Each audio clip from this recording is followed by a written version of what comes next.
Bueno, hermanos, una vez más, muy agradecido de poder estar con ustedes en esta noche. Qué privilegios que podamos usar la tecnología para hacer el bien, para unirnos, para orar, para meditar, para estudiar su bendita palabra. Qué bueno que la distancia en este momento no es un impedimento. Así que damos gracias a Dios y gracias a ustedes por permitirnos poder compartir la bendita palabra. El hermano André Dan me dijo que continúan estudiando Efesios y que si podía aportar, y tenía una serie de preguntas, o tendrían ustedes también algunas preguntas con relación al capítulo 5 de esta carta del apóstol Pablo. Siempre que nos ubicamos en un capítulo, debemos comprender que ese capítulo es algo que nosotros posteriormente le colocamos perícopas, temas encabezados a la Biblia, capítulos y versículos.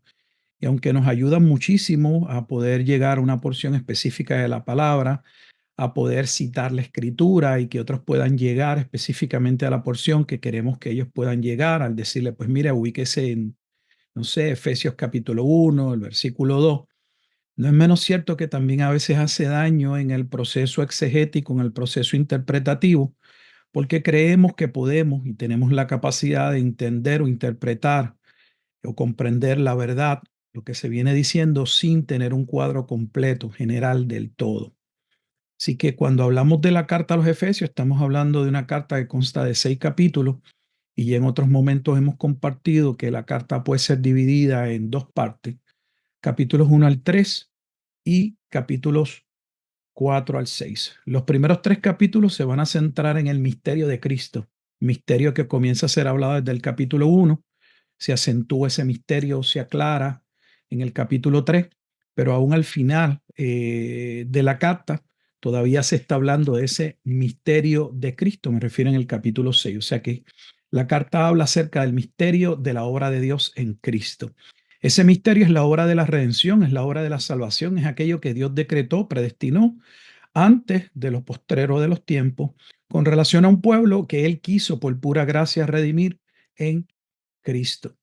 Un pueblo que sería el resultado, como dice claramente el capítulo 2, de aquello que Él mismo proveería para que ellos pudiesen andar en una nueva vida. Esto es muy importante para entender el capítulo 5, porque los capítulos 4 al 6 van a tocar la parte entonces de esa vida práctica, de lo que corresponde, de la relación entre la parte teológica y la praxis o la vida práctica, cómo debemos vivir. Así que se nos enseña que fuimos rescatados de nuestra vana manera de vivir, claramente en el capítulo 2, versículos 1 al 3, y eso es fue una obra de resurrección, una obra que se llevó a cabo por el poder de Dios. Capítulo 1 al final dice que fue la misma obra con la cual Dios fue levantado, Jesucristo, debo decir, fue levantado de entre los muertos, y que nosotros también fuimos levantados de entre los muertos. Ese capítulo 2 es importante porque enfatiza con toda claridad o detalla cuál era la clase de vida o qué significa estar muerto. Nosotros distinguimos claramente que aquí no se habla de una muerte física, aunque la muerte física se introdujo también por el pecado, como se establece, por ejemplo, en Romanos capítulo 5, versículos 12 al 21, que por causa de un pecado, del primer pecado, la muerte entró al mundo y todos pecamos. Pero en esos primeros 3 versículos de Efesios 2 habla de esa vida marcada por una total rebeldía, por una mente distorsionada, por por afectos, por deseos que no se sujetan ni se pueden sujetar a la voluntad de Dios. Éramos, dice la Escritura, hijos de ira como los demás. Caminábamos o vivíamos bajo el gobierno o el entendimiento del príncipe de la potestad del aire, creyendo que éramos libres y realmente vivíamos bajo nuestras propias concupiscencias, recibiendo, como se establece también en Romanos capítulo 1, versículo 18 en adelante, la retribución debida a nuestro extravío. Así que la salvación que Pablo viene compartiendo con la iglesia en Éfeso es una salvación tan gloriosa y poderosa que ese pueblo que Dios decidió salvar no estaba solo compuesto de judíos, que habían recibido anteriormente la palabra y las promesas de aquel Mesías que vendría, sino también de gentiles que también habría sido profetizado que se unirían, pues naciones del mundo serían benditas dentro de esa promesa que se le comunicó a Abraham en Génesis capítulo 12, versículos 3 y 7. Cuando hablamos de esa nueva vida es el tema también de esta carta. Por eso vamos a ver que una vez esa barrera o esa condición de pecado es quitada por medio de la justicia de Dios y la de la obra de Cristo, inmediatamente ese cuerpo al que los gentiles han sido unidos o esas promesas de las que ellos son copartícipes, como se establece en el capítulo 3, los lleva a una vida de comunión, a una vida donde ahora pertenecen o son parte de un nuevo hombre, un nuevo edificio, como se establece en el capítulo 2, y por eso ya en el capítulo 4, cuando comienza a hablar de la vida práctica, se habla de cómo nosotros como cristianos debemos amarnos, debemos respetarnos, debemos perseverar, debemos preservar la unidad del espíritu, reconocer aquellos hombres, aquellos dones que la iglesia ha recibido para que ella pueda madurar, para que pueda crecer, para que pueda comprender cuál es la buena voluntad de Dios y vivir de una manera agradable a Dios. Se nos recuerda en ese capítulo 4 una vez más que habiendo sido nosotros rescatados, ya no debemos vivir jamás como vivían los otros hombres. De hecho, en muchas Biblias, en el capítulo 4, en el encabezado que lleva arriba del versículo 17, muchas Biblias, el tema es la nueva vida en Cristo. ¿Por qué? Porque la salvación es una salvación que, aunque comprende una obra interna de Dios en el corazón, en la regeneración, es una obra que se evidencia de manera externa, porque fuimos resucitados para buenas obras, las cuales Dios predestinó de antemano, Efesios 2:10.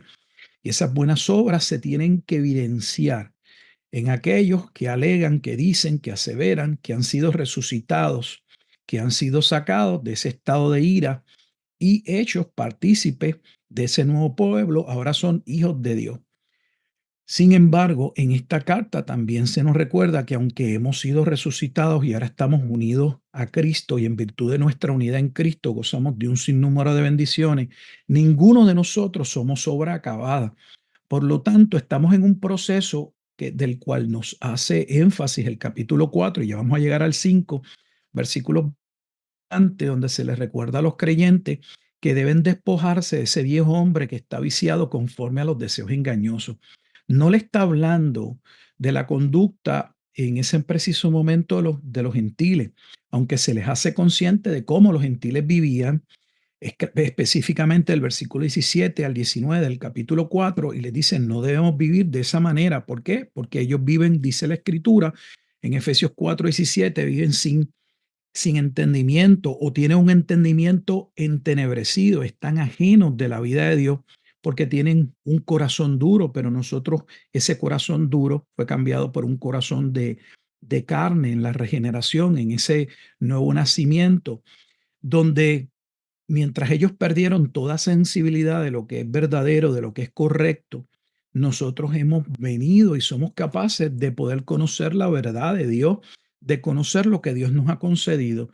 Por eso en cada una de esas oraciones que hallamos en la carta a los Efesios, tanto en el capítulo 1 como en el capítulo 3, Pablo ora para que esos hermanos en esa comunidad, en esa región, pudieran entender lo que Dios le había provisto, la obra gloriosa que Dios había hecho por medio de ellos en Cristo, una obra que trata del amor más grande. Por eso Efesios 3, cuando Pablo está hablando de esa oración que él hace por ellos, es una oración que se centra en que ellos puedan descubrir la naturaleza, la grandeza de ese amor de Dios en Cristo. Así que no deben tener en mente que han sido resucitados para una nueva vida. Nuevamente, Efesios 4, 22 al 24, y que la manera de vestirse ese nuevo hombre es, Efesios 4, 23, renovándose en el espíritu de vuestra mente y renovaos en el espíritu de vuestra mente. Eh, la Biblia claramente enseña que los que estamos en Cristo somos nueva creación. Sin embargo, el hecho de que seamos nueva creación no significa que somos obra acabada. Estamos en un proceso de santificación y Por tal razón, Pablo, sabiéndolo, pues luchaba con esas mismas tendencias, como se evidencia, o Pablo lo presenta, por ejemplo, en Gálatas capítulo 5 y así en otras cartas donde claramente habla de esa lucha entre el espíritu y la carne. Gálatas 5:16, andad pues en el espíritu y no satisfagáis los deseos de la carne. Entonces, necesitan los hermanos comprender que han sido llamados a una nueva vida. Y se presentan una serie de situaciones o pecados en el transcurso de la carta que ellos deben evitar, que eran normales, que eran parte de las costumbres de los hombres no regenerados, pero que deben pasar y ya no deben formar parte de la vida de aquellos hombres que han sido resucitados por Dios. ¿Por qué? Porque tenemos un ejemplo diferente y hemos sido renacidos a una nueva vida. Y ahí entra el capítulo 5 donde coloca como el ejemplo de la conducta, de la piedad, de todo lo que un cristiano debe buscar y anhelar en la persona de Cristo. Por eso tenemos desde el capítulo 5 iniciando a Cristo como el modelo perfecto de la vida de un cristiano, como el modelo perfecto de la vida marital y el modelo perfecto en cualquier área de la vida. El poder mirar y saber, ver lo que Cristo, cómo Cristo respondió, que Cristo dijo, Jesucristo, y eso exactamente es lo que es la manera o es la forma en la que nosotros somos llamados a vivir. Por eso comienza Efesios capítulo 5, sed pues imitadores de Cristo y andad en amor. Ese amor con el que se nos recuerda es el amor con el que fuimos rescatados. Un amor en el cual Jesús tuvo que dar su vida, o sea, el Hijo da su vida para podernos rescatar, como se establece en el capítulo 1. Seríamos redimidos por medio de su sangre. Así que siendo redimidos y teniendo alguien a quien imitar, que es a Cristo, entonces hay una serie de pecados que el deseo de Pablo en el versículo 5 de Efesios 5:3, debo decir, no es el propósito de hacer una lista de todos los pecados que los creyentes deben alejarse, sino evidenciar algunos de esos pecados más comunes que podían pasar por lo mismo de ser comunes, desapercibidos o no darle tanta importancia, pero realmente la tenía. Y eran pecados no solamente que eran comunes, sino que eran pecados que debían, por los que se distingue la vida pecaminosa y que no debe tener ninguna relación o no deben guardar ninguna relación con los hijos de Dios, como es el caso de la fornicación, la inmundicia y la avaricia. Esos tres pecados que se mencionan en el versículo 3 dicen, y aún se nombre entre ellos, pero no termina ahí. También dice, ya deben evitarse las palabras deshonestas, ni necedades, ni truanerías, que no convienen de gracia. Y la razón es cuál, del versículo 5 en adelante, porque los que viven de esa manera evidencian que no han nacido de nuevo.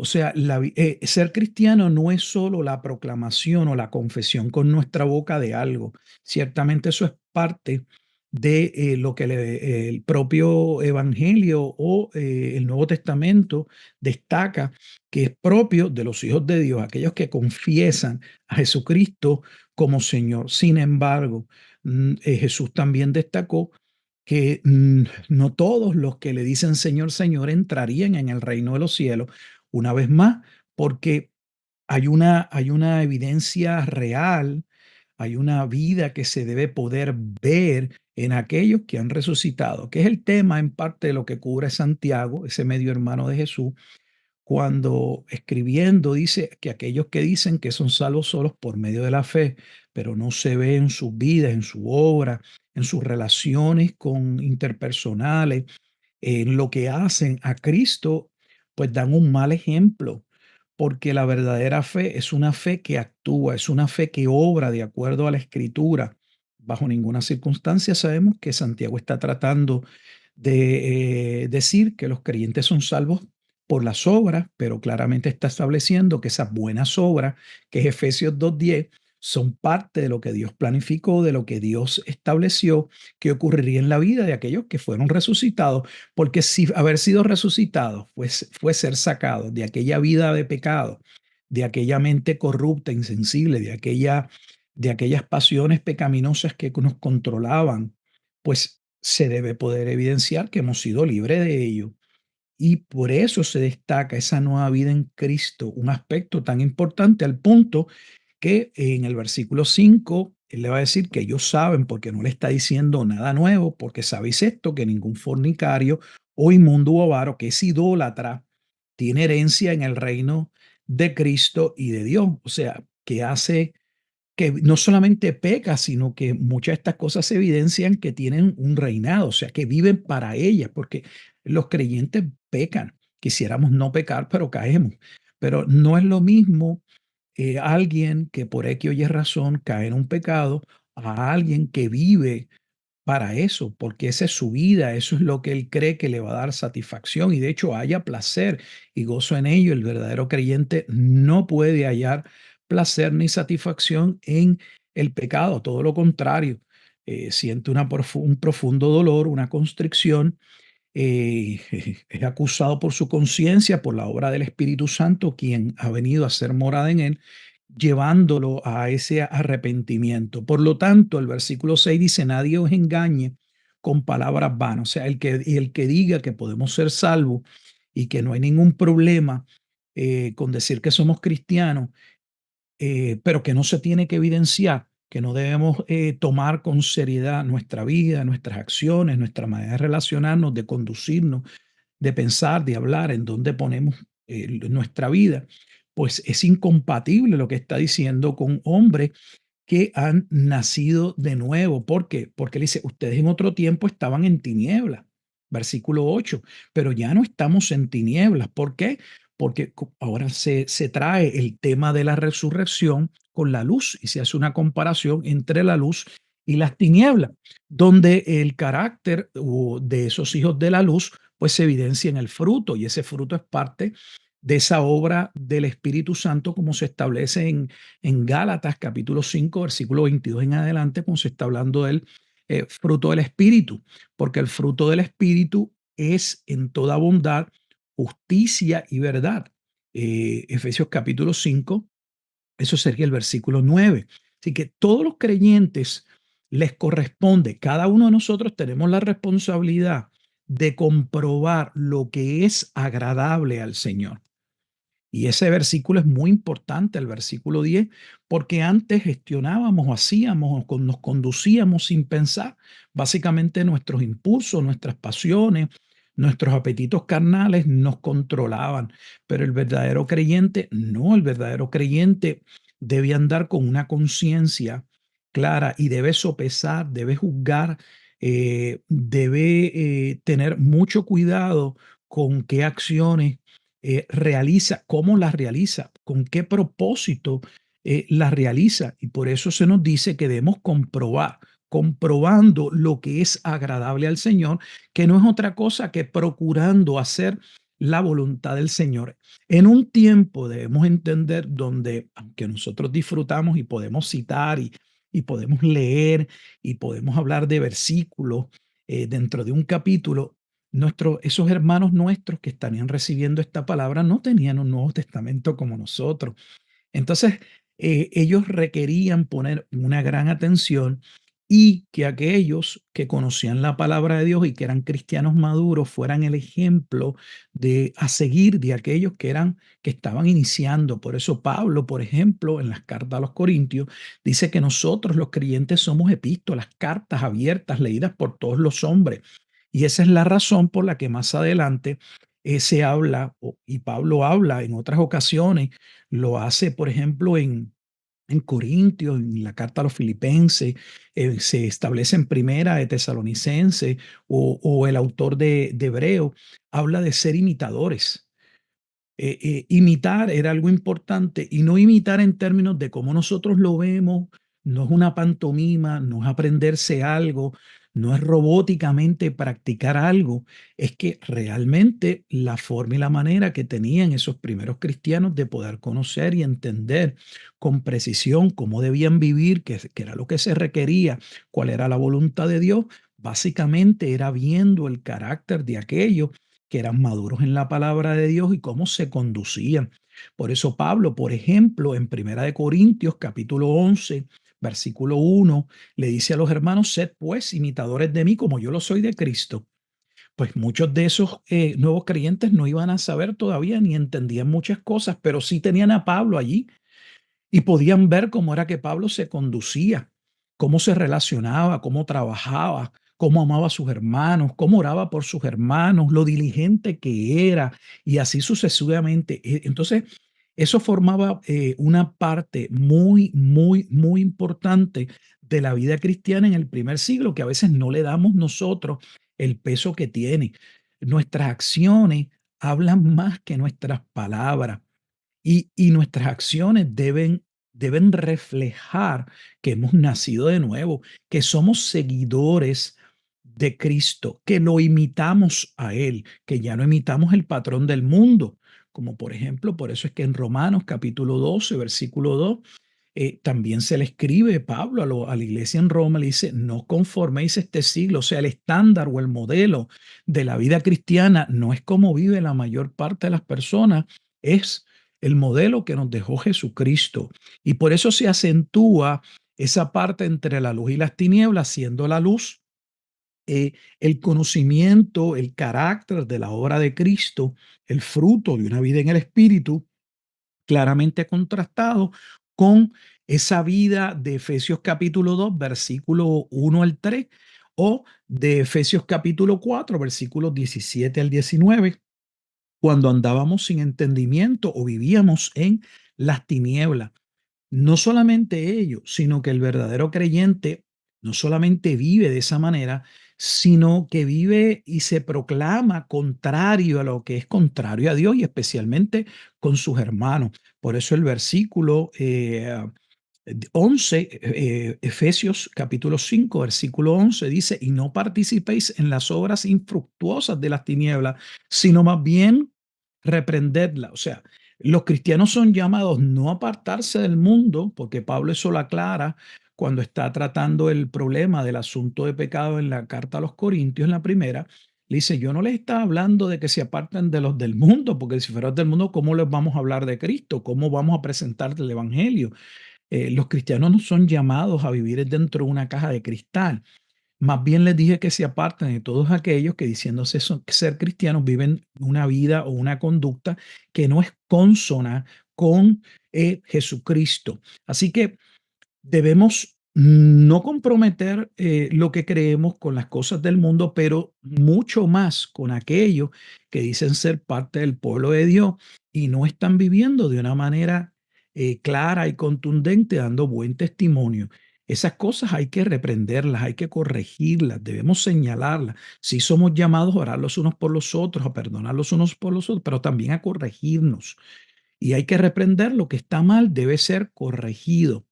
Dice: porque vergonzoso es hablar de lo que ellos hacen en secreto. O sea, al verdadero creyente ahora le da vergüenza hablar de tópicos o de temas que en otros momentos dados podía con mucha naturalidad poder hablar y sostener una conversación y hasta reírse. Pero ahora no. ¿Por qué? Porque ahora somos luz. Más todas las cosas, versículo 13, cuando son puestas en evidencia por la luz. ¿Cuál es la luz? ¿Qué cosa es la que evidencia las tinieblas? Bueno, pues la propia escritura, porque no debemos olvidar que cuando se habla en el capítulo 4 de los dones que Dios le da a la iglesia, que no solamente son aquellas capacidades que Dios coloca entre esos líderes, es también el conocimiento de la escritura para que ya dejemos de ser niños y seamos hombres maduros que piensan conforme a la escritura. La escritura es la luz. Cuando Pedro ya sabía que iba a morir, en segunda de Pedro, le dijo a sus hermanos: yo no les he venido hablando de fábula, de cuentos de hadas.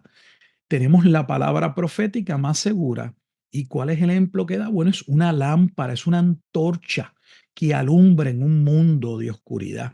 Entonces, la palabra de Dios es el medio por el cual deben ser juzgadas todos los aspectos de la vida de los hombres, de nuestra vida, cada decisión eh, que debamos comprobar. Recuerden que debemos comprobarlo todo de acuerdo a la Escritura, Efesios 5:10, comprobando lo que es agradable al Señor.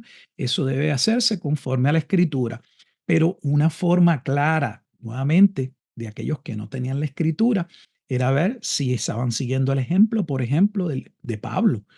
O sea, el testimonio de los hermanos que eran maduros era importante para la iglesia y para esos que estaban comenzando. Pablo aprovecha, o el Espíritu de Dios a través de Pablo, en el versículo 14, y les dice, despiértate, por lo cual dice, despiértate tú que duermes. Y ese pasaje, esa expresión, despiértate, es una expresión o es una alusión, no es una cita tal vez directa, como aunque parte de ella puede ser parte de algunos pasajes de Isaías, donde podríamos ver citas parecidas al versículo 14, tanto por ejemplo en Isaías 26:19, el 51:17, 52:1, Isaías 61. Habla de despiértate. ¿Por qué? Porque habla de ese momento en el que Dios intervendría y traería luz. El Mesías sería luz para aquel pueblo o aquel remanente que sería salvo, ya que en Isaías, desde el capítulo 6, se destaca cuál sería la razón del juicio que inicia hablando el libro de Isaías desde el capítulo 1. Aquella viña que Dios había sembrado, había cultivado, Isaías 5, no había dado buen fruto. Esperando Dios que diera buen fruto, eran uvas silvestres y Dios iba a venir en juicio sobre el pueblo de Israel. Pero la razón de ese juicio se establece en Isaías capítulo 6, sería la condición del corazón del hombre. Tenían un corazón engrosado, es el corazón de ese hombre no regenerado, ese corazón que tiene ojos para ver, oídos para escuchar y una voluntad bien dispuesta a pecar, pero no a obedecer a Dios. Pero en el caso de los creyentes, esa regeneración, esa vida, ese poder de Dios con el que fuimos levantados, nos lleva a una nueva manera de vivir y esa nueva manera de vivir debe evidenciarse no como algo impuesto en los cristianos, sino como algo que surge con naturalidad de aquellos que han sido rescatados por Dios.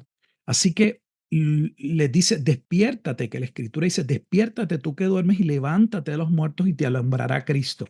No es tanto un llamado a decirle a los hermanos en la ciudad de Éfeso que estaban muertos, porque no lo estaban, sino recordándoles que habían sido levantados de los muertos. O sea, lo que se está diciendo en Efesios 5, versículo 14, es una vez más recordando el misterio de Dios en Cristo, de aquellos que serían resucitados y levantados de ese estado de muerte.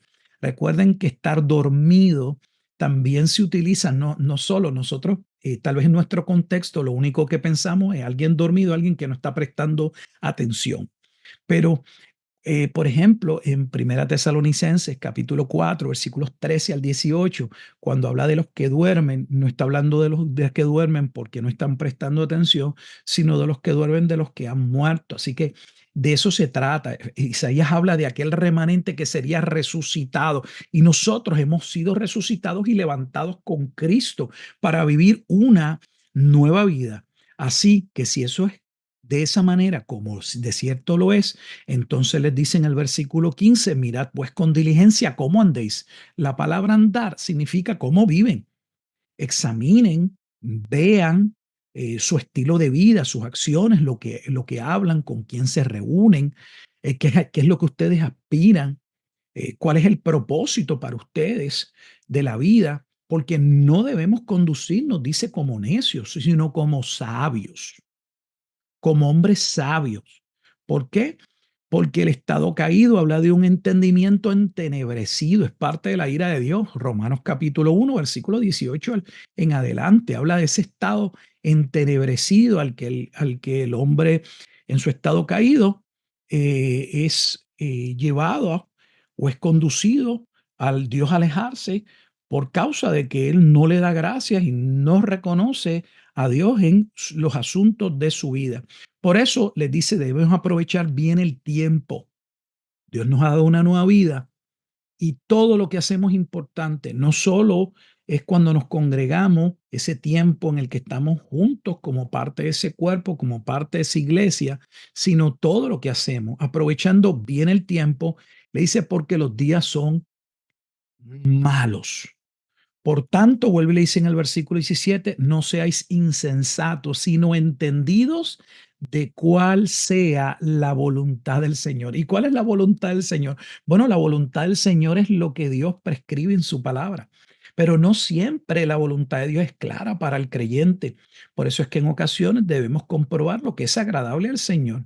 Ahí cae Efesios capítulo 5, el versículo 10. Es nuestra responsabilidad buscar, llevar a cabo, procurar el hacer la voluntad de Dios. Y la voluntad de Dios nos ha sido revelada. No es una cuestión mística, es ir a la Escritura y lo que la Escritura ordena, lo que la Escritura dice que debemos hacer es lo que debemos hacer.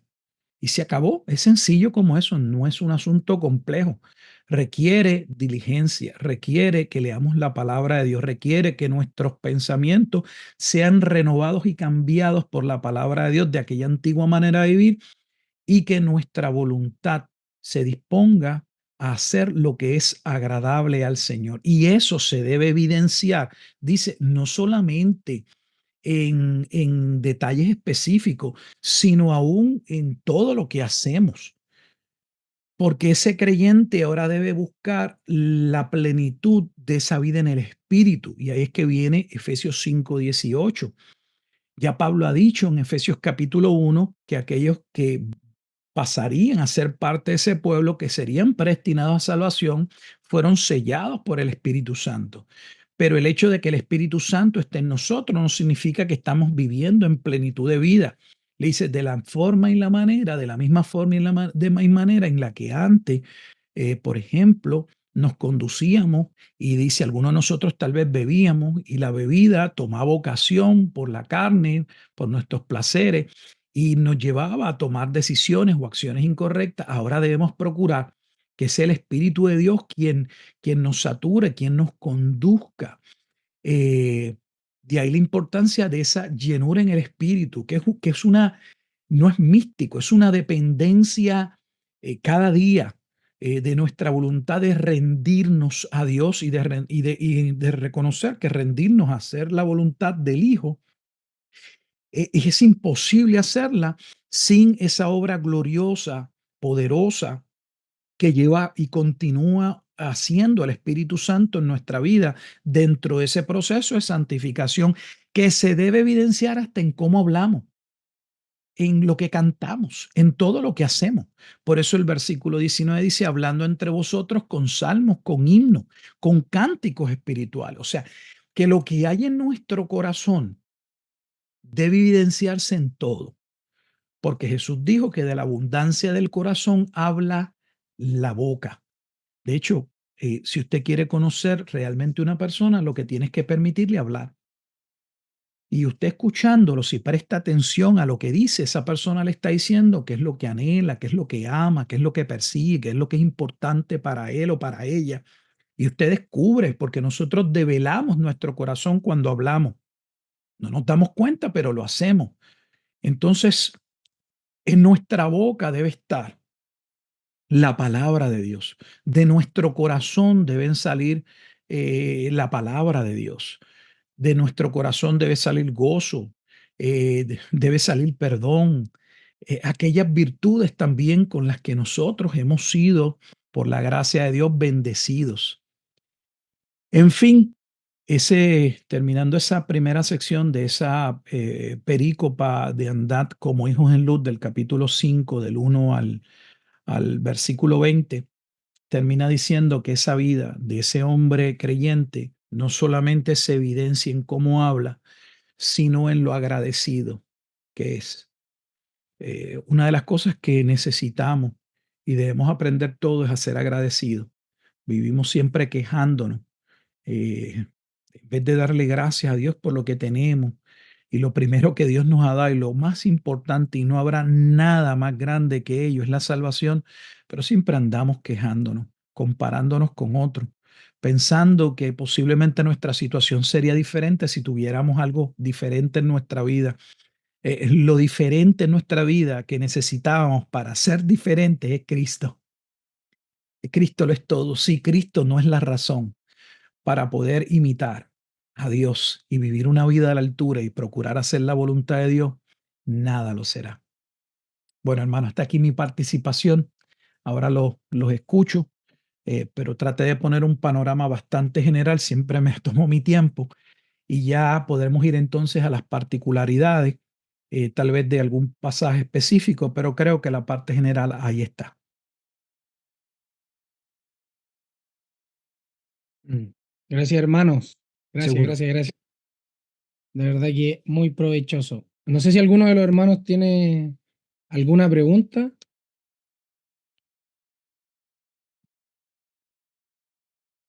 ¿Alguna pregunta, hermanos, que queramos hacerle ahí a nuestro hermano Gilberto? Si no, Eso es lo hermano, claro que fui, para que vea lo claro que fui. sí. Es broma, es broma, es broma, es broma. O muy claro o somos muy Ah, tímidos nosotros. no, no, a veces yo cuando le pregunto a nuestra congregación, hay alguna pregunta y nadie pregunta. Créanme que a veces no me pregunto si mi duda es si me expresé bien. Este, eh, no sé si ellos entendieron, no dudo que ellos puedan entender, sino que a veces si uno logré comunicarme bien, pero bueno, ahí estamos, gloria a Dios. Sí, suele pasar eso a veces. Eh, si nadie va a hacer preguntas, yo le había mandado algún par de preguntas al hermano, que de por cierto alcanzó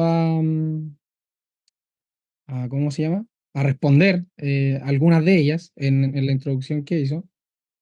Eh, una pregunta, hermano, es, ¿qué significa reprender las obras infructuosas de las tinieblas?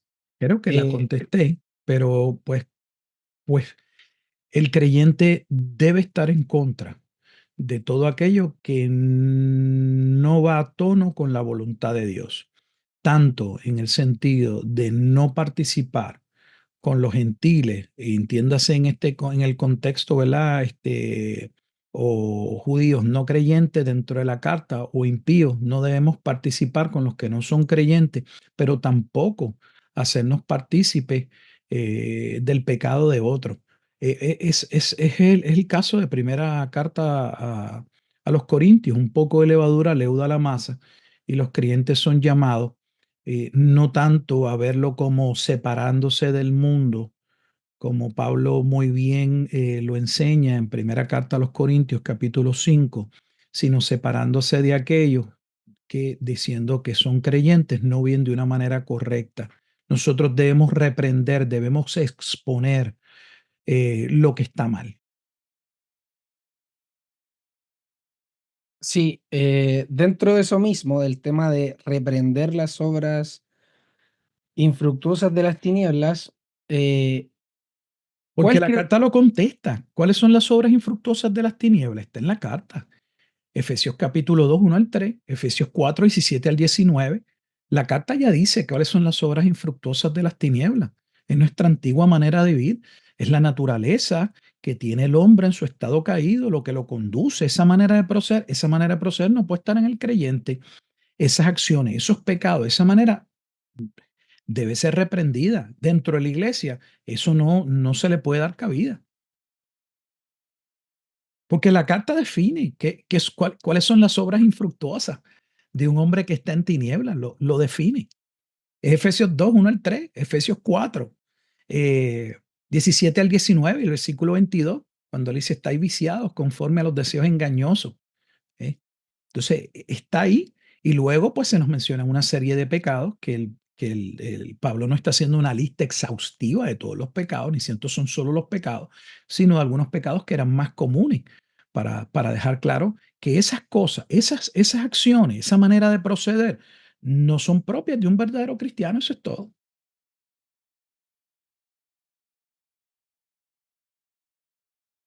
Gracias, hermano.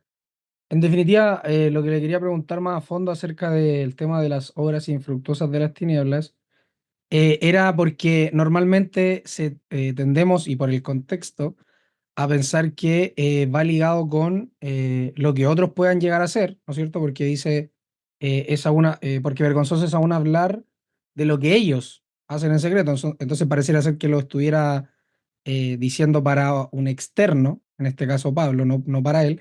Pero mi pregunta iba, ¿qué pasa cuando en la iglesia este tipo de situaciones se pueden llegar a ver? Por eso le preguntaba. Pero eh, creo que acabo de contestarte, no sé si no me estás entendiendo, porque acabo de decir, te he contestado en lo que dije y te acabo de contestar en lo que acabo de decir. Esas obras infructuosas no solamente están definidas dentro de la carta, sino que no deben ser parte de la conducta del creyente, ni el creyente puede ser parte ni hacer partícipe de esas mismas acciones en la vida de otros creyentes. Entiéndase donde sea, dentro de la iglesia, en el hogar, donde sea. Es lo mismo que me estás preguntando. No, sí entiendo eso. Quiero hacerme entender. Entonces, pues no te entiendo. Con toda Y honestidad, no por te eso, entiendo. quiero hacerme entender. Déjeme armar la idea y ahí Muy bien. me responde.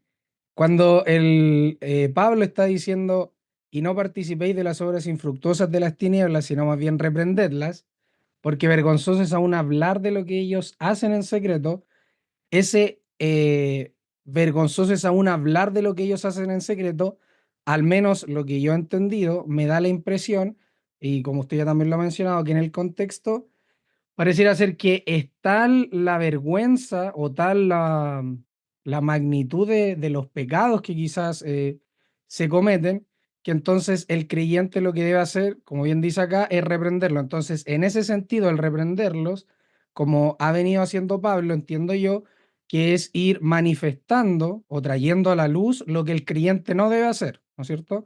Entonces, en ese contexto era mi pregunta.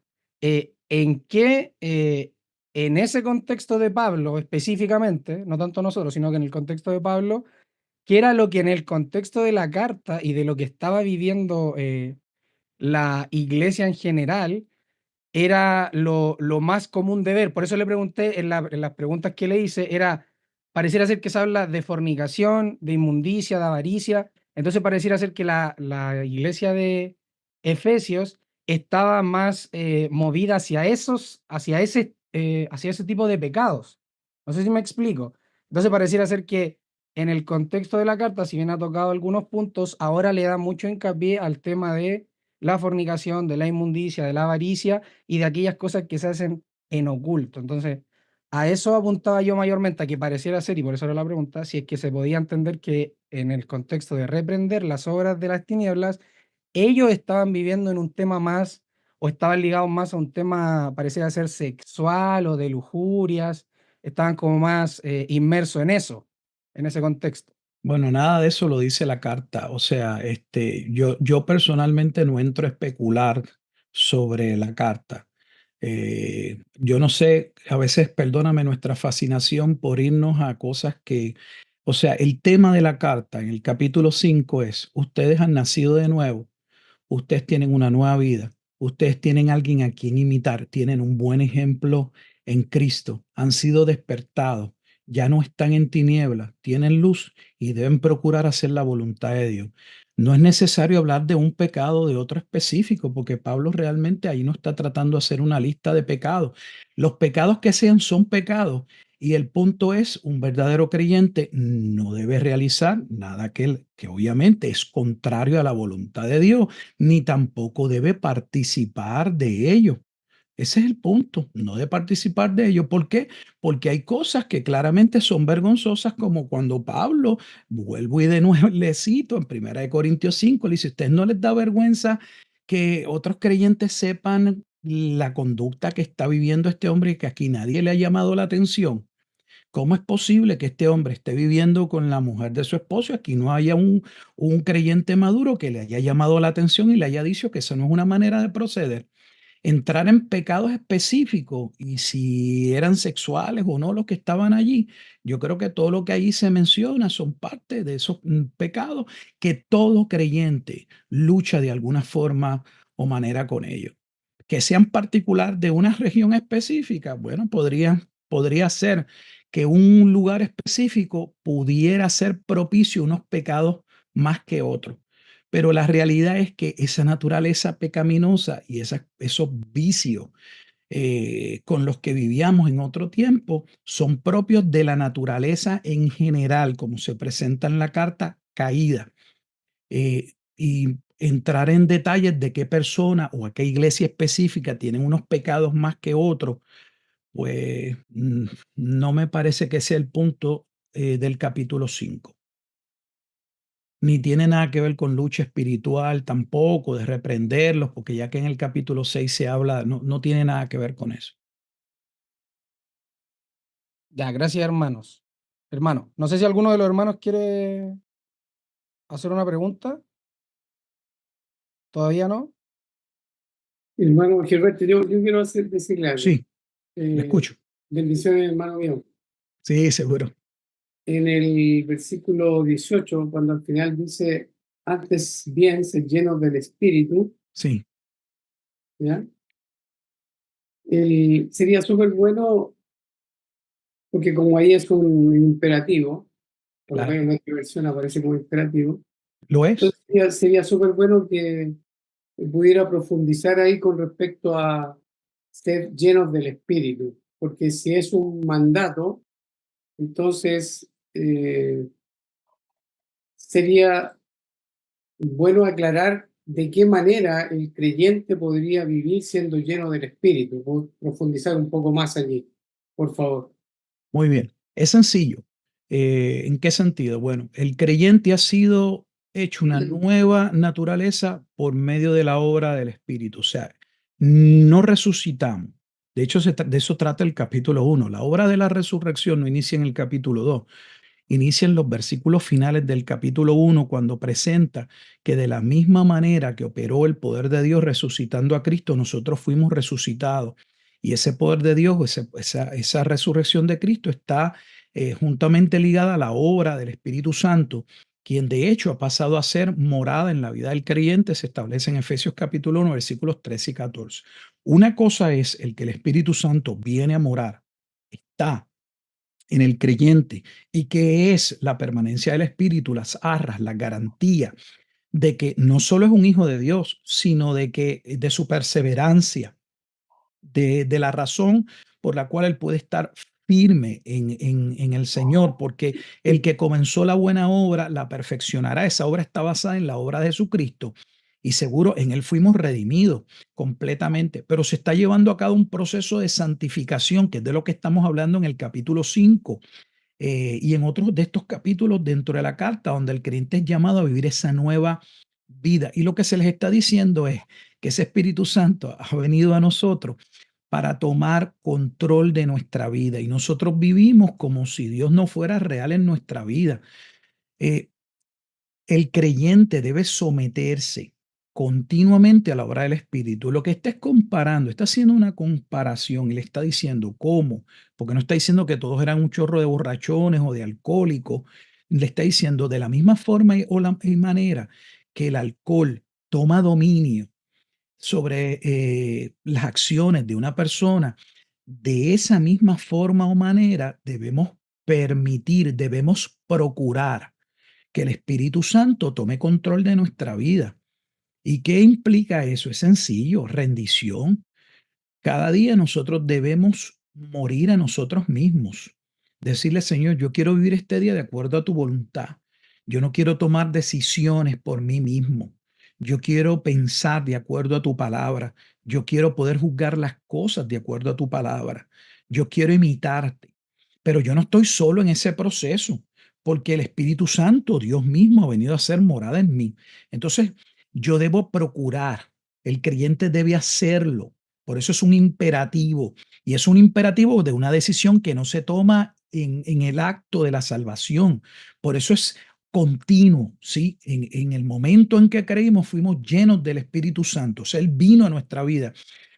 Pero claramente se está estableciendo que el creyente podría claramente pecar y conducirse no de una manera propia delante del Señor. La única forma y manera en la que el hombre puede disponerse a vivir una vida de acuerdo a la voluntad de Dios no es por una sola oración, no es porque querramos ser fuertes, es por el Espíritu.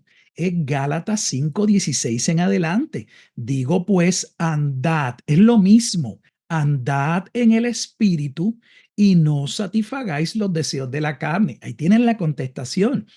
Efesios 5:18 es Gálatas 5:16. Él establece que todavía dentro del creyente hay unas luchas, pero que el creyente, que no puede hacerlo el no creyente, sí puede sobrepasar esas luchas. ¿Cómo? Por medio de la obra del Espíritu. Y eso es algo que debemos procurar cada día. Debe ser parte de nuestra oración. Espíritu Santo, ayúdame a que yo pueda agradar a Cristo, que yo pueda obedecer, porque yo no estoy solo. A veces andamos como creyentes como si fuéramos solos, llaneros solitarios. No somos llaneros solitarios. Dios está en nosotros, pero la persona de Dios que ha venido a ser oikónomos, morada en nosotros, el Espíritu de Dios. Y ese Espíritu de Dios es como lo tenemos a veces en nuestra casa, como alguien en un cuarto con el que no hablamos. Es un huésped que, de esos matrimonios que viven juntos pero ni se hablan.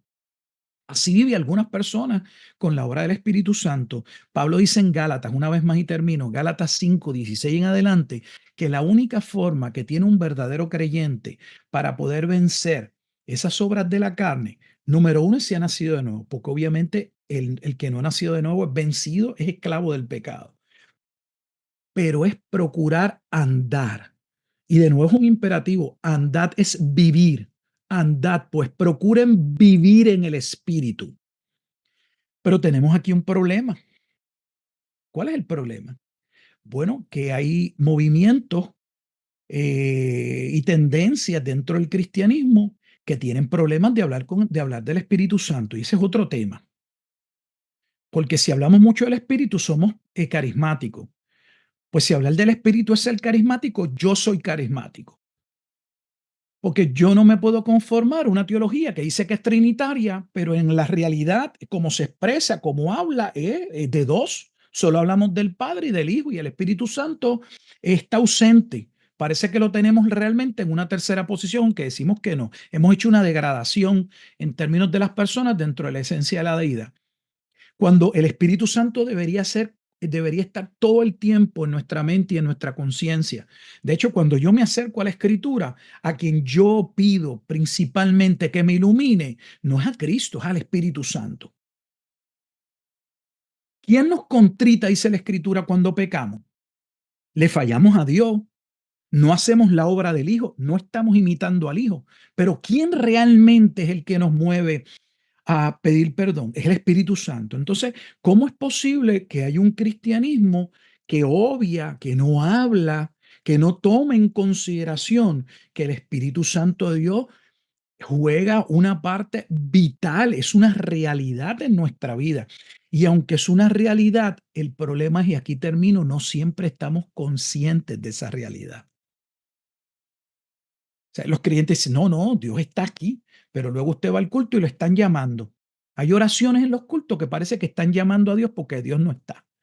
Entonces, ¿cómo que lo estás llamando porque Él no está? Antes que tú llegar, Él está. Es que es parte de su esencia, está en todo. No valida todo, no todo es de acuerdo a su voluntad, pero Él está. La oración no es pedirle a Dios que se aparezca o que venga. Nuestra oración en todo caso es, Señor, haznos conscientes de tu presencia.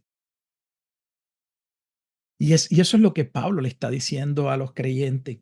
El Espíritu Santo, la única manera de poder ser imitadores de Dios, de poder vivir de acuerdo a la voluntad de Dios, no es solo bajo una disposición, no es solo sabiendo que es un imperativo y que yo debo hacerlo, es rindiéndome diariamente a la obra del Espíritu. Yo recibo el Espíritu Santo una vez en mi vida, pero yo requiero de la vivencia consciente cada día, ese espíritu en mi vida todos los días. De eso se trata.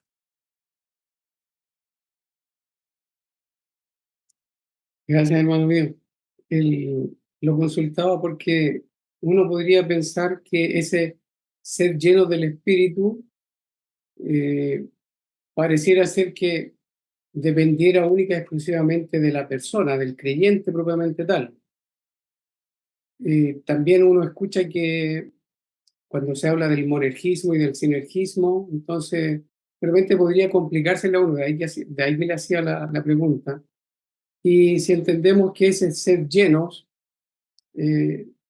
si es algo que, si es, como se dice, la voz pasiva que el creyente recibe, entonces uno podría entenderlo también que uno constantemente, andando en la carne, estaría resistiendo al espíritu, pero el espíritu siempre anhela celosamente controlar al creyente, y podría entenderse de esa manera también, Bueno, aparte de lo que ya ha la dicho. realidad es que Dios quiere llevarnos y guiarnos. De hecho, se trata el Correcto. capítulo 5, por eso nos está diciendo que esa es la Ajá. forma y manera de proceder. Sin embargo, fíjense qué interesante que aún siendo creyente, se nos hace consciente a unirnos ahora, lo que no podíamos hacer antes, unirnos a la voluntad de Dios. Nuestra voluntad era caída y estaba habituada solo al pecado. Y aunque ahora somos libres del pecado, no somos libres para hacer lo que querramos. Y al creyente se le hace consciente de que tiene una voluntad que debe rendir diariamente y completamente a Dios. Y que quien está ahí para asistirlo, como se establece desde el capítulo 1, es el Espíritu Santo de Dios. Dios continúa obrando por medio de su Espíritu. El problema es que una parte de la iglesia solo ve la obra del Espíritu como una obra de salvación. O sea, el Espíritu Santo en algunas iglesias parece ser que su único rol es llevar a un pecador a Cristo y que ahí termina. En otros entonces se exagera el rol o entonces llega una cuestión mística donde los creyentes pueden parecer que son hasta poseídos. Y terminamos en exceso, pero los excesos están de los dos lados. Entonces, el Espíritu Santo es una realidad y Dios quiere y Él va a continuar haciendo esa obra. Pero aunque Él va a hacer una obra que ya se nos dijo que Él predestinó a Efesios 2:10, porque fuimos resucitados para nuevas obras. No obstante, el creyente es animado, es exhortado a unirse a esa obra de Dios por medio del amado Espíritu Santo, de manera consciente cada día. Dios tiene que ser una realidad en nuestras vidas cada día.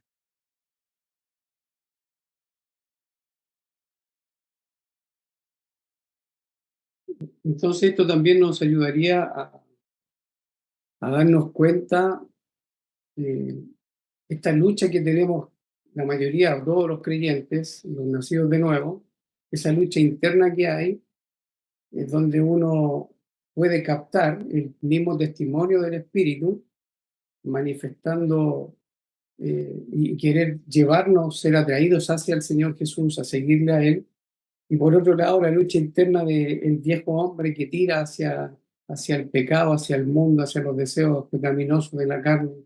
Esa es la lucha también que entendemos se manifiesta acá, y el hecho que el apóstol lo enseñe en muchas partes de las Escrituras, igual nos ilumina bastante, porque ahí uno va entendiendo que cuando el apóstol dice que el que comenzó la obra en nosotros la va a perfeccionar, y también cuando dice que Él es quien provoca en nosotros tanto el querer como el hacer por su voluntad, entonces siempre nos está hablando de esa obra del Señor Claro. por medio de su Espíritu, de querernos llevarnos a crecer a la estatura de nuestro Salvador, a crecer espiritualmente.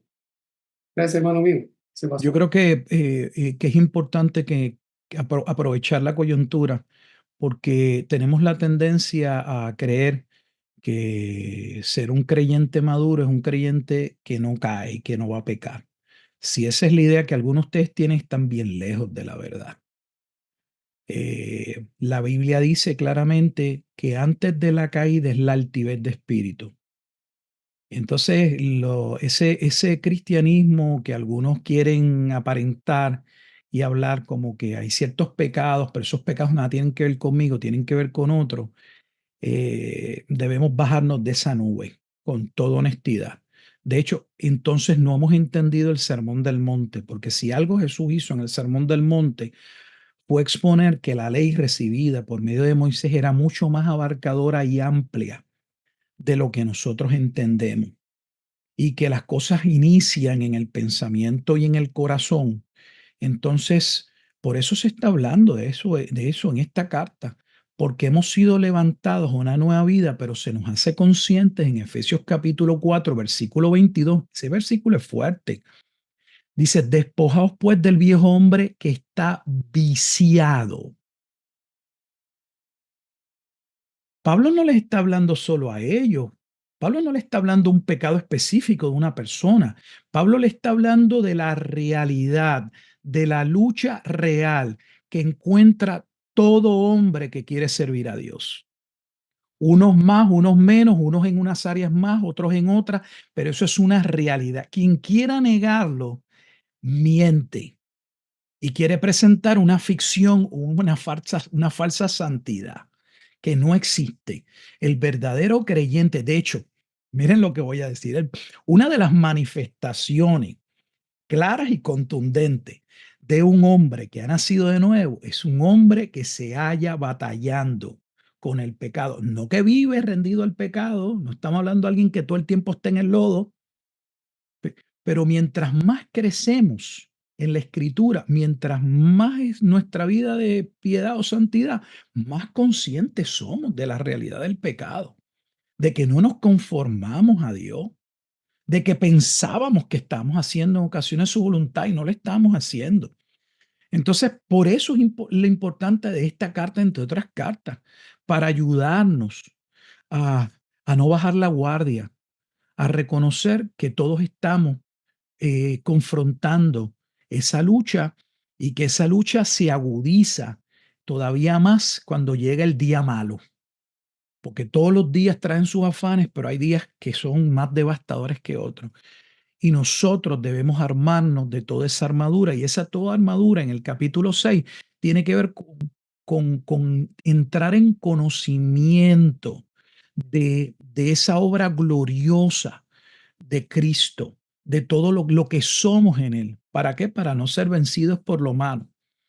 Así que creo que esa parte también es importante exponerla, porque podríamos pensar solo que habría algunas personas o en la ciudad de Éfeso con ciertas tendencias pecaminosas. No, todos las tenemos. No me han preguntado, pastor, ¿y usted lucha con algunas de ellas? Todos luchamos con algunas de ellas, y yo a veces me tengo que reprender a mí mismo.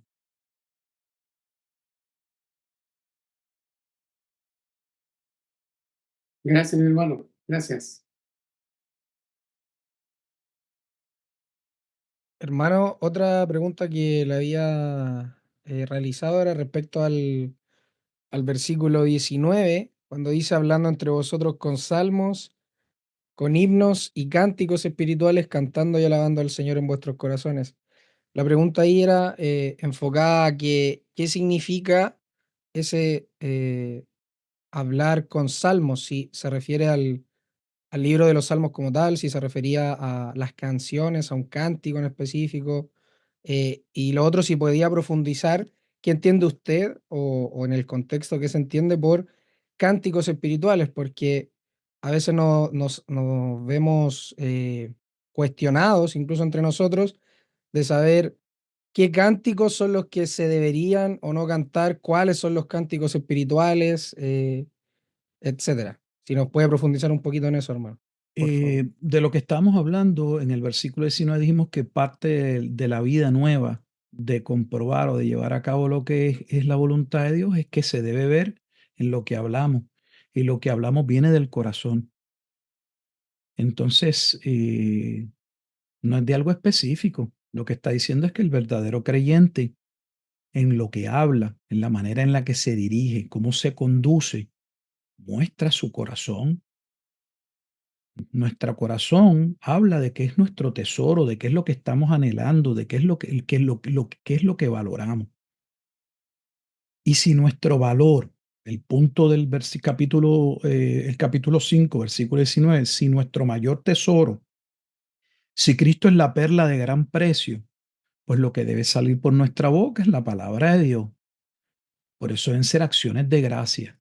Que esté hablando de un cántico particular, no, Pablo no está hablando allí de la liturgia, ni específicamente de qué canción tomar, ni nada por el estilo. No podemos estar imponiéndole los pasajes, ni buscándole las cuatro, de verdad, siete patas al gato, no tiene. En términos generales, lo que se está diciendo sencillamente es que lo que el creyente hable y cante, porque es lo mismo, el énfasis no está en cantar. Si miran cómo inicia, es hablando, que lo que sale por la boca. Y el pasaje claramente está diciendo que lo que sale por la boca debe ser aquello que salga de vuestros corazones, y que salga de vuestros corazones no como algo aprendido y repetitivo, porque nuevamente el propio sermón de la montaña, el sermón del monte, Jesús nos recuerda en la oración, y podríamos traerlo aquí, que Él no quiere vanas repeticiones. No es aprenderse un salmo para cantarlo. Uno podría aprenderse un salmo y cantarlo y estar cantando algo repetitivo, algo que uno aprendió. No creo, con toda honestidad, que Pablo esté aquí en el versículo 19 hablando específicamente del momento entro en el culto y qué canciones específicas se deben cantar. Si vamos a usar el pasaje para eso, más bien sería usar Efesios 5:10, donde dice que debemos comprobar lo que es agradable a Dios. Entonces, es la responsabilidad de aquellos que cogen los cánticos para ser cantados, que lo que se canta sea de acuerdo a la palabra de Dios, que lo que se canta exalte a Dios, que lo que se cante hable de la naturaleza y los atributos de Dios, que lo que se cante trate acerca de la obra de Dios en Cristo. En términos de género, pues realmente ese pasaje no habla de nada de esto de género. Realmente no está hablando. Yo no podría imponerle eso al pasaje, sería imponerle algo al texto, que el texto no tiene ese propósito en identificar. Si eso podría surgir como una aplicación del texto, pues sería pues que todo lo que hablemos o lo que cantemos, en primer lugar, debe salir del corazón, o sea, debe ser algo real. Porque hay gente que canta, los judíos cantaban en las sinagogas, tenían momentos, pero eran cuestiones aprendidas. Dios no quiere que sean cosas meramente aprendidas, repetitivas, que no tienen ninguna trascendencia. En el creyente lo que sale debe salir del corazón, pero debemos procurar que no es solo del corazón en términos de que lo que sale es nuestra emoción, porque a veces hablamos del corazón y lo que estamos diciendo a las personas que pueden darle cabida a sus emociones. No, lo que sale del corazón debe ser aquello que Cristo ha hecho y debe ser de acuerdo a la Escritura. Si eso nos sirve para señalar la parte litúrgica o la parte en términos de la música que usamos, pues sí, debemos procurar que lo que cantemos sea de acuerdo a la voluntad de Dios, y la voluntad de Dios está revelada en su palabra. Y que cuando cantemos, cantemos de corazón. Esos serían principios que se desprenden de ahí. Pero ahí no está diciendo si es en balada o merengue, en bachata o en reggaetón. Si eso es lo que estás procurando, eso no lo habla el pasaje. Yo claramente no lo haría en ningún género que tiene como base el baile, porque este capítulo nos dice que no debemos ser insensatos, necios, sino debemos ser sabios. Pues entonces no solamente es importante lo que cantamos, sino el propósito por el que cantamos. Si el propósito por el que cantamos a Dios es para meditar en Él, en sus obras, en su naturaleza, en sus atributos, en lo que ha hecho, para exaltarlo, pues entonces no tiene que ver con baile. Entonces debemos alejarnos de toda aquella música, de todas aquellas canciones que, aunque puedan tener una letra aparentemente bíblica, la propia música conduce no a la meditación, sino al baile. Hay canciones en algunas iglesias que usted lo que tiene que virarse al lado y decirle a la hermana que si quiere bailar con usted. Porque lo que apelan es a la carne. Yo creo que no debemos ser tontos, todos sabemos lo que estamos hablando. Pues entonces eso está mal. Porque si hay una canción que eso es a lo que apela, si eso es lo que mueve en la persona, pues está moviendo la carne. Y eso no es lo que procuramos. Entonces es una cuestión de que cada creyente y cada iglesia sea honesta y sensata y juzgue en qué manera se va a acercar a Dios. Pero podemos usar los salmos, pero hay salmos, no todos los salmos posiblemente sabemos cómo cantarlos. Podemos usar los salmos. Yo creo que es una buena manera de ser bíblico. Podemos unir los salmos, pero no creo que se limite solo a los salmos. Hay iglesias, de nuevo, que queremos ser no sé, decir, no, es que ahí dice que es con salmo, y si cantamos de otra manera no es un salmo, y esa canción, ¿quién la hizo? ¿La hizo tal hermano? No, pues eso no lo podemos cantar, pues eso no está en la Biblia. Entonces yo, de nuevo, no creo que ese es el propósito de este capítulo. Y en ese sentido, cuando algo no es el propósito, debemos más ver los principios que se desprenden de la interpretación, y son solo los principios los que debemos usar como base para juzgar otras cosas. ¿Ves? En este caso, la liturgia cantada ¿es de acuerdo a la voluntad de Dios? ¿Lo que cantamos realmente proviene del corazón? ¿Cuál es el propósito en lo que estamos haciendo? ¿Mover a las personas, mover a la gente, música que le agrada a Dios? ¿O estamos buscando realmente meditar? Que de la misma manera que escuchamos la palabra, que leemos la palabra y que escuchamos la predicación o la exhortación de la palabra, también queremos cantar la palabra. Eso es lo que la iglesia debe buscar, en todo tiempo la palabra.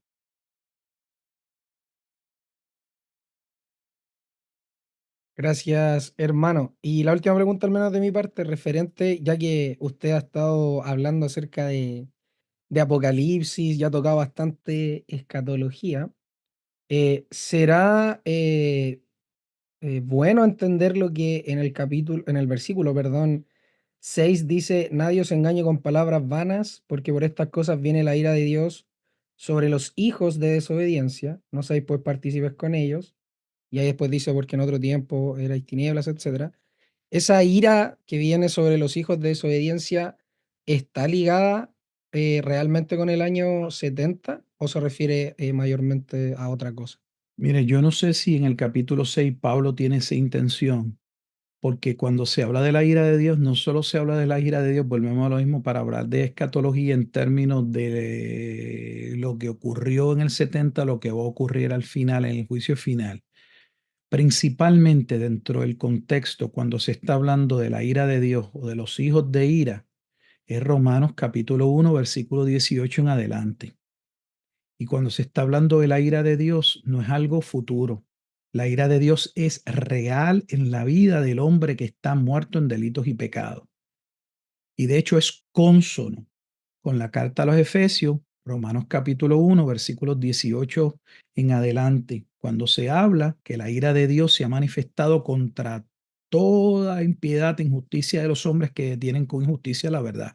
Y ahí se habla de ese corazón al que esa mente reprobada, que es exactamente la mente que nosotros teníamos, el corazón que teníamos y la conducta que ya no debemos tener. Y la ira de Dios se manifiesta en que, bueno, ustedes no me quieren buscar, el impío no quiere saber de mí, pues no hay problema, yo lo dejo en su oscuridad. Y en esa oscuridad y en esa ausencia de entender la realidad de por qué Dios dice lo que dice, porque no pueden ver en los mandamientos el amor de Dios, no pueden ver en los mandamientos libertad, sino prohibición, restricción, terminan ellos en su supuesta libertad cometiendo acciones, como dice Romanos capítulo 1, 18 en adelante, que van a ser contra ellos mismos. O sea, ellos terminan como los endemoniados gadarenos hiriéndose, porque el hombre en su estado de pecado primero se hiere y lastimosamente también hiere a otro. Entonces, creo que dentro de la carta a los Efesios el enfoque mayor está en la ira en términos de esa ausencia, de ese alejamiento de Dios, de ese hombre que vive en su pecado. Que podría tener una connotación escatológica, podría tenerla. Hay varias connotaciones dentro de la carta a los Efesios que podrían sugerir esa intención. Por ejemplo, en el capítulo 4, en el versículo 30, se habla del día de la redención. Nosotros fuimos redimidos. Él está hablando del misterio de la redención desde el capítulo 1, pero habla del día de la redención. Note que está haciendo una distinción de la redención en el sentido de ese plan predeterminado de Dios en la eternidad. Está haciendo una distinción de la redención en términos de que fuimos comprados a precio de sangre o fuimos redimidos por medio de la sangre de Cristo en el capítulo 1, sino está hablando específicamente del día de la redención. El día de la redención sí está asociado al juicio que vendría sobre los impíos. Entonces podría sí tener una connotación también de esa manera. Principalmente yo lo veo, como le digo, de la primera manera, pero sí podría tenerlo, como también cuando habla de los días son malos en el versículo 16, también apunta a la condición que Jesús dijo y que Pablo por el Espíritu muestra que sucedería dentro de los postreros días antes de que viniera el juicio. Así que la pregunta es válida, podría tener una connotación también acerca de ese momento del juicio, aunque pienso, y me puedo equivocar, que sería secundaria. Ah, ya, perfecto. Ya, ya, ya. Muchas gracias, hermano. No sé si alguien más quiere hacer preguntas, si no, liberamos a nuestro hermano y le agradecemos nuevamente que nos acompañe ahí, que siempre es provechoso escucharlo y también que nos acompañe aquí en los diversos estudios que hemos llevado. Así que agradecerle, hermano. Gracias.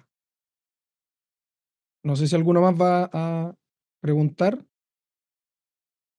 Con confianza nomás, si el hermano está dispuesto. Así que con confianza nomás, hermanos. Yo lo que puedo decir en lo que viene alguna pregunta más es que resumiendo lo que acabamos de hablar en el capítulo 5, hermanos, que todos estamos en un proceso de santificación y todos tenemos el llamado, porque es un mandato de obedecer y de dar un buen testimonio, de vivir de acuerdo a la voluntad de Dios. Decirlo y hacerlo no siempre es tan fácil, por muchas razones. No solamente por razones de lucha entre la carne y el espíritu, sino también porque vivir de acuerdo a la voluntad de Dios, como Jesús le dijo a sus discípulos desde que los envió a predicar el Evangelio en Mateo capítulo 10, puede tener unas repercusiones dentro de nuestro propio hogar. Vivir a Cristo, la luz y las tinieblas no tienen no hay manera de que ambas cosas puedan llevarse bien, como Pablo expone, la luz y las tinieblas, en qué acuerdo hay entre Cristo y Belial. Entonces, vivir la vida cristiana presenta ciertamente muchos retos, pero es la mejor vida. Hemos sido amados, tenemos un buen testimonio en la vida de Jesucristo, no estamos dejados al azar o a la nada. La luz de Dios, la palabra de Dios nos ofrece el camino a caminar y no estamos solos en el proceso, caminamos juntos. La Biblia dice que nos debemos cargar los unos a los otros y encima de eso tampoco estamos solos en el sentido de que Dios no es que nos anima, Él va con nosotros. Cuando se coloca la obra del Espíritu Santo, véanlo como cuando Dios le dijo al pueblo que entrara a pelear y a poseer la tierra de Canaán. La razón por la que ellos podían vencer no era porque Él les estaba diciendo, ustedes piensen que van a vencer y entren y van a vencer. Es que yo voy delante de vosotros. Entonces el hecho de que Dios sea una realidad de esa manera en nuestra vida es una esperanza gloriosa de aun cuando lamentablemente pequemos y caigamos, que yo quisiera no hacerlo, pero lo hacemos, podemos levantarnos y decirle a Dios, qué maravilloso tú eres, porque aunque yo pienso que yo no doy el grado y me puedo ver muchas veces reflejado en Juan capítulo 21 en la vida de Pedro, yo puedo ver a Pedro aquella mañana pescando y diciendo, yo no doy el grado. Yo se lo dije a Jesús desde que me conoció, que yo recuerdo, Jesús, haberte dicho en la barca, apártate de mí que soy un hombre pecador. Y tú insistes en que me quieres transformar. Y aquel hombre pensaba todavía que él no daba el grado. Y qué maravilloso que Jesús le recuerda a Pedro que él lo ama más que a ellos, más que a estos, en el sentido de que no olvidara su amor, que él lo amaba, a pesar de que Pedro le hubiese podido fallar.